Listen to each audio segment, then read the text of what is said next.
Magandang hapon, ngayon po ay araw ng Sabado, November 18, 2023. Narito po muli ang update sa lagay ng panahon. Ayon sa Pag-asa, patuloy pa rin na minomonitor ang isang low pressure area na nasa loob ng ating Philippine Area of Responsibility sa may silangan ng Giwan, Eastern Samar.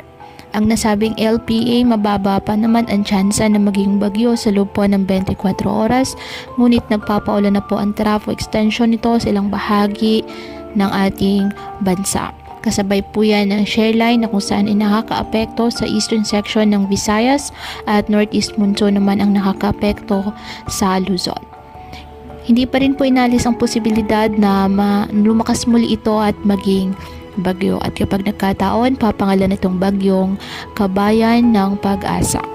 Bukod dito, isa namang panibagong low pressure area ang nabuo po sa labas ng ating Philippine Area of Responsibility. Huling namataan, 2,495 kilometers silangan ng Mindanao. Patuloy natin na i-monitor ang magiging development po ng nasabing low pressure area. Sa loob ng 24 oras, mababa rin po ang tsansang maging bagyo.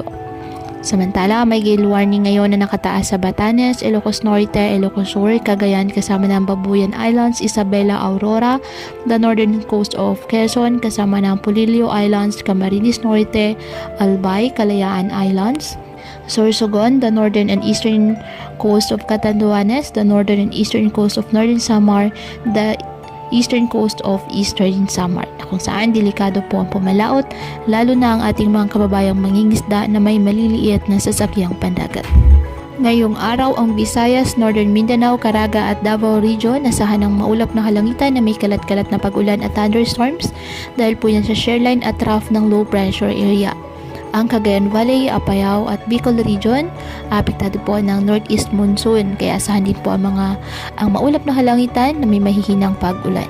Ang Metro Manila at nalalabing bahagi ng Luzon, bahagyang maulap hanggang sa maulap na halangitan with isolated light rains dahil pa rin po sa amihan, at ang nalalabing bahagi ng Mindanao apektado ng mga localized thunderstorms. Kaya po patuloy po natin na pinag-iingat ang ating mga kababayan sa banta ng mga pagbaha at pagguho ng lupa, at ugaliin po na magdala palagi ng payong o kahit anumang panangga sa ulan kapag lalabas ng ating mga tahanan. At yan po muna ang update sa lagay ng panahon ngayong araw.